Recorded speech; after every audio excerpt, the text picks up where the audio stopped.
प्रतिस्पर्धा, इसे तो हम सब सफलता की कुंजी मानते आए हैं, है ना? लेकिन सोचिए, क्या हो अगर यही कुंजी जिससे ताला खुलना चाहिए, वो ताले को ही तोड़ने लगे?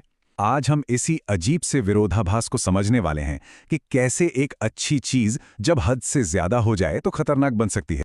हम सबने यही सुना है, ज्यादा कंपटीशन मतलब बेहतर इनोवेशन, कम दाम और ग्राहकों का फायदा।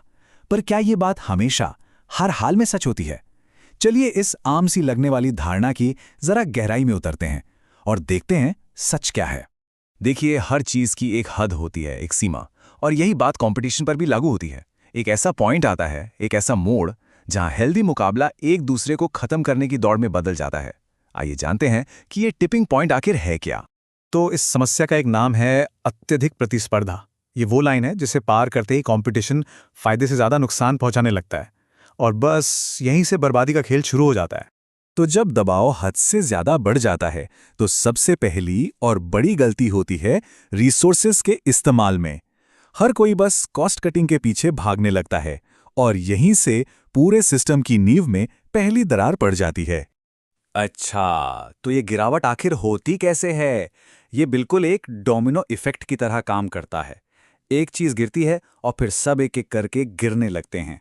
अब हम उन्हीं कदमों को देखेंगे जो किसी भी संगठन को सीधे असफलता की ओर धकेल देते हैं। तो ये हैं वो 4 कदम जो असफलता की तरफ ले जाते हैं। सबसे पहला कदम, कीमतें और क्वालिटी गिरने लगती हैं। हर कोई सबसे सस्ता बनने की होड़ में लग जाता है और इसका सीधा असर प्रोडक्ट या सर्विस की क्वालिटी पर पड़ता है। इसके बाद आता है दूसरा कदम, लंबी सोच और स्ट्रैटेजी कहीं खो जाती है। भविष्य की प्लानिंग करने के बजाय पूरा फोकस बस आज किसी तरह टिके रहने पर आ जाता है। और फिर तीसरा कदम, इनोवेशन यानी कुछ नया करने की सोच ही रुक जाती है। जब सारा ध्यान सिर्फ पैसे बचाने पर हो तो नई और बेहतर चीजों में कौन पैसा लगाएगा, है ना?